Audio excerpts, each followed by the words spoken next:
अस्सलामु अलैकुम मेरे अजीज दोस्तों, हम इस वीडियो में प्रोफेट सीरीज शुरू करने जा रहे हैं। इस वीडियो में हम सारे नबियों के वाक़या एक के बाद एक सुनेंगे, तो इस वीडियो को जरूर देखिए और मेरे और आपके इस चैनल को सब्सक्राइब कर ले। ये बहुत इंटरेस्टिंग सीरीज होने वाली है। आज हम आदम अलैहिस्सलाम का वाक़या सुनेंगे। आदम अलैहिस्सलाम अल्लाह के पहले नबी और पैगंबर थे, जिन्हें अल्लाह ने खुद अपने हाथों से बनाया, और हम सारे इंसान उन्हीं की नस्ल से है। सूरह बकरा में। तो चलिए शुरू करते हैं with the real life story prophet Adam अलैहिस्सलाम। आदम अलैहिस्सलाम का जिक्र किया है।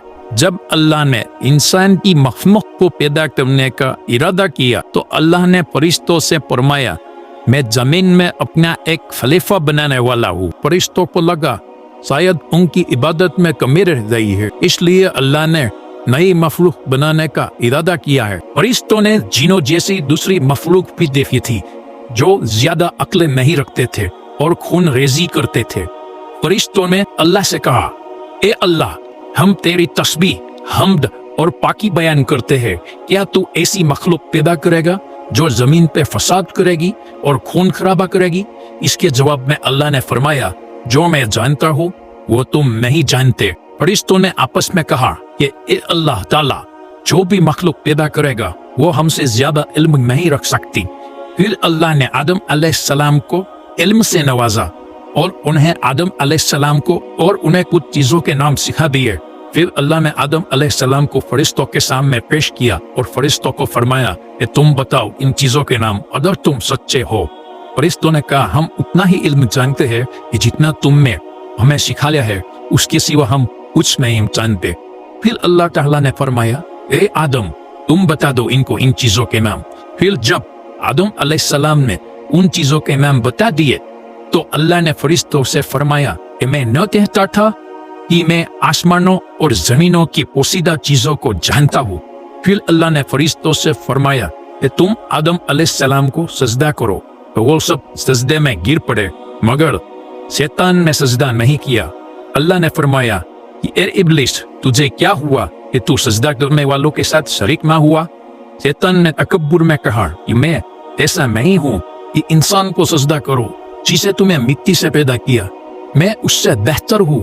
तुम्हें मुझे आग से पैदा किया और उसे मिट्टी से पैदा किया। अल्लाह ने शैतान से फरमाया, यहाँ से निकल जा, मरदूद है और तुझ पे कयामत तक लानत बरसेगी। शैतान ने कहा, मुझे कयामत तक मोहलत दे।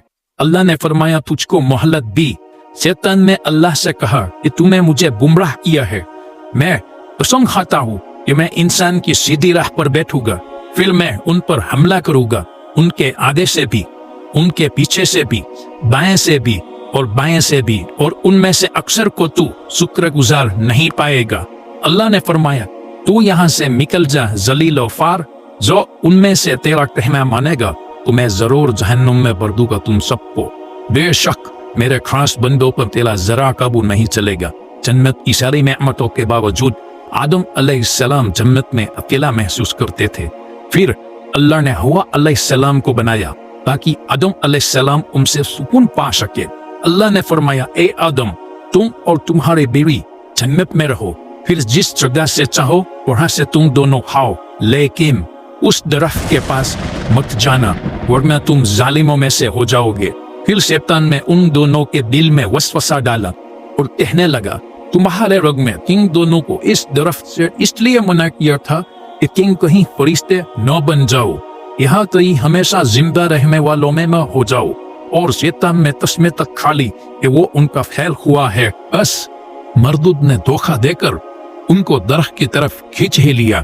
जब हजरत आदम और हवा ने दरख्त के फल को खा लिया, उनके सतर की चीजें खुल गई और वो दरख्तों के पत्तों को तोड़ तोड़ कर अपने ऊपर चिपकाने लगे और सतर छुपाने लगे। फिर अल्लाह ने उन्हें पुकारा और फरमाया, क्या मैंने तुम दोनों को इस दरख्त से दूर रहने के लिए नहीं फरमाया था?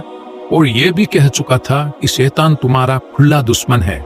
हजरत आदम और हवा अलैहिस्सलाम ने कहा, ए हमारे रब, हमने अपने ऊपर जुल्म किया, और अगर हमें ना बख्शेंगे और हम पे रहम ना फरमाएंगे तो हम जरूर तबाह और बर्बाद हो जाएंगे। अल्लाह ने फरमाया, तुम सब जन्नत से नीचे उतर जाओ, अब से तुम एक दूसरे के दुश्मन हो और तुम्हारे लिए जमीन पर रहने की जगह है, एक मुद्दत तक नफा हासिल करना। अब तुमको वही जिंदगी गुजारनी है और वहीं मरना है और वहीं फिर से पैदा होना है। दुनिया में आने के बाद आदम अलैहिस्सलाम ने 40 साल तक माफी मांगी। फिर अल्लाह ने आदम अलैहिस्सलाम पे रहम खा के उन्हें माफ कर दिया और फरमाया कि तुम और तुम्हारी औलाद दुनिया में रहो, और ये मेरी बात याद रखो कि मेरी तरफ से कोई नबी हिदायत लेकर तुम्हारे पास आए, तुम्हें उसका कहना मानना, और जो लोग मेरे नबियों की बात नहीं मानेंगे, हमारी आयतों को झुठलाएंगे, वो दोज़ख में जाएंगे और हमेशा उसी में रहेंगे। फिर हजरत आदम और हव्वा अलैहिस्सलाम दुनिया में रहने लगे। उन्हीं से इंसानों की नस्ल शुरू हुई। आदम अलैहिस्सलाम तकरीबन 900 साल जिंदा रहकर वफात पा गए। कुरान के इस वाक़ये से हमें यह हिदायत मिलती है कि शैतान ने गलती की तो माफी मांगने की बजाय तकब्बुर किया और अल्लाह को ही अपने गुमराही का इल्जाम दिया। जबकि आदम अलैहिस्सलाम से गलती हुई तो उन्होंने अपनी गलती मानी और फौरन तौबा करी और तब तक माफी मांगते रहे जब तक अल्लाह को राजी न कर लिया। आदम अलैहिस्सलाम की सुन्नत यह है कि जब इंसान से गलती हो जाए तो वो अपने गुनाहों की अल्लाह से माफी मांगे, अपने रब को मना ले। बेशक अल्लाह बहुत माफ करने वाला, बड़ा मेहरबान है। तो ये था दुनिया के पहले इंसान आदम अलैहिस्सलाम का वाकया, जिन्होंने दुनिया में पहला कदम श्रीलंका में रखा था।